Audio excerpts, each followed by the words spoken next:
Welcome to the Man Cave Podcast with Dan Casper. It is time for our outdoor tidbits with Mr. Jake Bolks here this morning. Jake, how you doing there, big guy?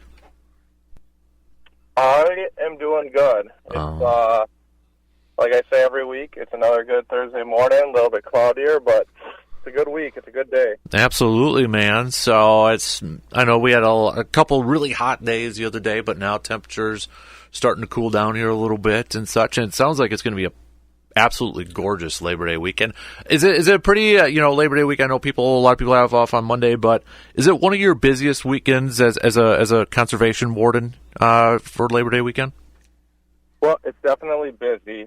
I wouldn't put it in like the top 3 by any means, but in the top 10 for sure. Any of these summer holidays, they're busy, but I think this one gets a little bit busier than maybe like Memorial Day weekend, because we have like the early waterfowl season starting on Sunday. So that's going to start a whole new time period. I mean, kind of like the official start of fall, with all of our teal hunters going out, early goose hunters, dove hunters, stuff like that. So not only are the ATV trails still being ripped up and ridden on, and the boats flying around, but then now we got hunters out and about too, as well as the fall fishermen and such. So busy for us, busy for everyone, but the good thing is this is a time of year where there's opportunity aplenty if you want to get outside.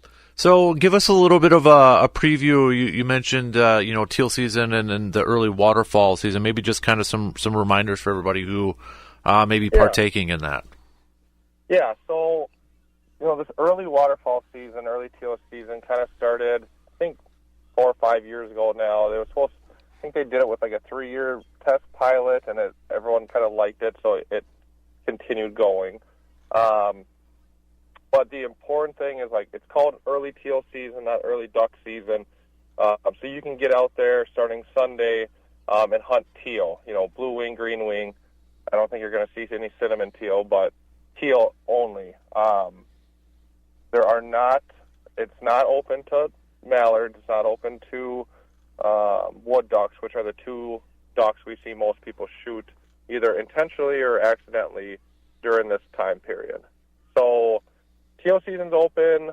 There's an early goose season. And then there's some other waterfowl like rail, snipe, and dove, like I mentioned, that you can get out and go and shoot. Those are a little less common, but for sure the goose and teal hunters will be out in force on Sunday. Also, with this weekend too, do you see a lot of trail action, ATVs, UTVs, and such? Yeah, so, I noticed it last night. I saw some, big trailers full of ATVs and RVs and stuff heading what I assume was probably the Black River area, or a couple of them look like they were going up north. So still plenty of ATVs, UTVs. It looks like it's going to be a really good weekend. Not too hot. I think it's going to rain tonight, but I don't foresee any rain over the weekend. So it should be a pretty good weekend, with it being hotter on Saturday, but then with the duck season starting, teal season starting Sunday, it's only supposed to be like 70 or so. So it should be like the right temperatures out there. Mm-hmm. Hey, Jake, I know this doesn't start until the 7th and that too, but maybe just a reminder, because we've got for Sturgeon, right? Sturgeon tag or Sturgeon license coming up starting September 7th? Yeah, Sturgeon stuff. One thing I want to mention before I jump into Sturgeon, when it comes to the teal season, I just thought about this, is that the early teal season, the shooting hours are sunrise to sunset, and that's to help hunters identify teal versus other ducks. So when people go in the regulations, when you go into the waterfowl section of the regs, there's its own column of shooting hours for teal. So when you're out teal hunting, you got to make sure that you're going sunrise to sunset, not 20 hours or 20 minutes before, 20 minutes after, the way that the rest of the rigs, the rest of the season is set up for. It's got its own shooting hours. So if you're going teal season, open the regulations and find those shooting hours. But Sturgeon, September 7th, it opens up. It's an open fishing season, so as long as you buy a fishing license, you can legally go and target sturgeon. The rest of the year, on the Chippewa River and stuff like that, you're not supposed to be down there targeting sturgeon. But from September 7th through the rest of the month, you can actually go down there, openly target sturgeon, catch and release fish them.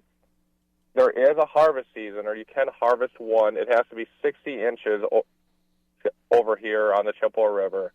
So one sturgeon, 60 inches, and before you go fishing, if your goal is to harvest and keep a 60-inch sturgeon, you have to have a printed off hard copy sturgeon harvest tag. So kind of like, obviously it's not going to be like those green tags that we used to have, but for those few years when you had to have a deer tag with you or a deer harvest authorization, you have to go into Fleet Farm, you got to go to the DNR Center, you got to go to your printer at home and print off a piece of paper that has your sturgeon tag on it, because you have to validate that immediately if you decide to keep a 60-inch sturgeon. Yeah, turn you up there, Bob. How much will a 60-inch sturgeon weigh? I would think you better have somebody else in the boat with you to drag, because they're kind of like dead weight. Yeah, well, it's a big fish. I don't mean to undersize them here when I explain it, but so over here, it seems like it's more of like a 1 inch to 1 pound ratio. You know, obviously every fish is different, but a 60-inch fish seems to be more like 60 to 80 pounds around here. Yeah, that's not easy to get in. Oh, gosh, no. I seized a 64-incher a few years ago, and I just tried to pick it up, and me picking it up alone was an effort in itself. And I wasn't in a boat or on the shoreline or anything like that. But over on the Winnebago system, they obviously get a lot bigger and fatter because they're not fighting the current like they are on the river, and their food source over there is a lot. You know, the redworms and different stuff, shad over there, there's a ton more prey for them to eat. So they grow a lot bigger and fatter over there. But there's tons of 60-inchers in the river down here. If you want one, you can probably get one. How do you fish them? I mean, you just throw an old worm on the bottom of the river and hope they take it? How do you fish a sturgeon? No, you hit it right on the head there. It's your basic catfish style. Throw something on the bottom, and they'll suck it up, and you got yourself a sturgeon.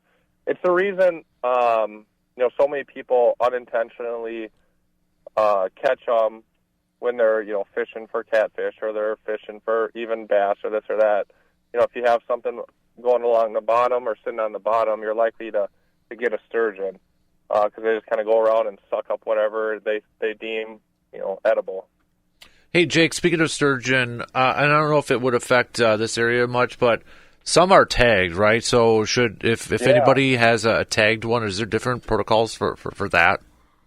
For the most part, what the DNR or what the fishery staff wants you to do is to document the length and girth of it, and then obviously like where you caught it, what day it was, stuff like that.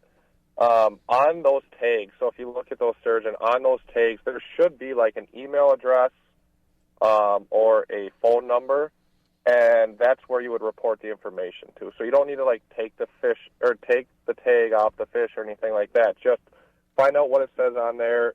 Depending on the year it was tagged, the description of what they want you to do is a little bit different. But call the phone number, email the email address with the details of it, and then that really helps with them tracking, where the fish is, how big is it growing, is it getting fatter, is it healthy or not healthy, stuff like that. Did you have any more there, Bob? Yeah, sturgeon to me is an anomaly of a fish. What do you do with it if you do catch it? They're not all that good to eat, are they? It's not like a panfish. Caviar, isn't it? Caviar with the eggs. But that's not a 60-pound sturgeon, and the eggs are one thing. Yeah, to get caviar and such, I mean, you have to have like the perfect fish and the perfect female and the perfect reproduction year, and the eggs got to be. Your local fisherman isn't going to be able to get caviar because you have to process it then, and it's a long. But I would never worry about caviar when it comes to sturgeon. What a lot of people like to do when it comes to sturgeon is they'll turn them into like sturgeon steaks, and then they'll brine them and either smoke them, or just cook them regularly or deep fry them. I've had it deep fried, and it's hard to not like anything that's deep fried. You can deep fry a shoe, and it's probably good. But I did have I had a buddy who went out camping this summer, and his buddy kept one from the Winnebago chain, and speared it, I should say, legally. And they smoked it. They cut it into smaller fillets and smoked it. And honest to God, it tasted just like smoked salmon the way they did it. It was delicious. Oh, it was some good. of the best smoked fish I've had. So I think it really depends on how good your brining skills, your brining recipe, your smoking recipe, and your skills. I think how you cook it is what determines if you like it or you don't. I wonder how many years they had to leave it in the smokehouse to make it taste like that. Oh, that's a nasty-looking fish. Oh, yeah, there's no doubt. And I was talking with someone yesterday about it. You know, a lot of people love catching them and releasing them, even if they're over 60, because, like you said, what do you do with it? You know, it's such a unique fish and this and this, but it's not like they don't generally taste that good. How old will a 60-inch sturgeon be? That's a good question. I honestly don't know, and I don't want to assume because I could assume way wrong. But I know it's going to be an old fish. Yeah. Maybe next week when I jump on, I'll talk to the fishery staff, and I'll get a few more little biological data questions for you on that. But you can't really mount them. There are some taxidermists that mount them, but they're going to be thousands and thousands of dollars to do a sturgeon, and so. Yeah, a lot of people just really enjoy the sport and the fight of catching and releasing it. Really quick to wrap it up, this was because I was looking up some stuff on sturgeon. Back in April, there was a story about a sturgeon that traveled 651 miles down the Mississippi River system that was originally tagged in Jim Falls area. Right. And they said the fish was tagged at least a decade ago and perhaps as long as 25 years ago based on the color of the tag. And they said, I was reading some quotes here, considering this fish was likely too large to fit through the trash racks and on the dams on the Chippewa River, it would have to have passed through the spillway gates of the dams during high water events. So yeah, if it got if it got tagged way up there and made it through Eau Claire and stuff, yeah. Once they go, the thing about the Eau Claire Dam is that fish can come down it, like you said, in spillways and high water events, but fish can't go back up it. Mm-hmm. So that fish could never get back up to Jim Falls. But obviously, getting that far down or coming up, those fish can go. A lot of these fish species go a lot further than we all would even think. Mm-hmm. And the last quick little thing on sturgeon is that if you do plan on registering them, if you do plan on trying to keep one, you really, really, really need to know what you're going to do with that fish when you catch it. So not only do you have to have a hard copy tag with you when you're fishing so you can validate it, you have to register it within a day, but you also have to, online, but you also have to register it with, I guess it's kind of, you do it at the same time, but you register it with DNR staff or at a local hardware store. Because all the holidays closed in town, which used to be our kind of conduits to a tagging system, the only place to register your sturgeon legally, in person, like we used to do with deer, is you can only do it up at the Ace in Chippewa Falls or the DNR Service Center in Eau Claire, but that's only open from 8:30 to 3:30 or 8:30 to 4. So if you catch a fish at 2 in the morning, you can't cut it up before you can't process it before you get it registered. So you really have to think about what you're going to do with a fish. So if you are going to go fishing at night, I'd encourage you to call the fisheries biologist and get an idea of what you should do with it. Good note there, too. Hey, really quick to answer your aging question, there was a quote in this article, too. Says, aging, slow-growing old fish is difficult, but our best estimate is that this 56.9-inch male is likely around 30 years old. So, I know it's not quite 60, but gives you a little bit of a... Close enough. Yep, exactly. Yeah. So, Still an old fish. yeah. As old as I am. Right. He's Jake Bolks, conservation warden for the great state of Wisconsin. Dude, always appreciate the time. Thank you for answering our questions. Be safe if you got to work this weekend, and we'll catch up with you again soon, okay? Yeah, no, that sounds great, guys.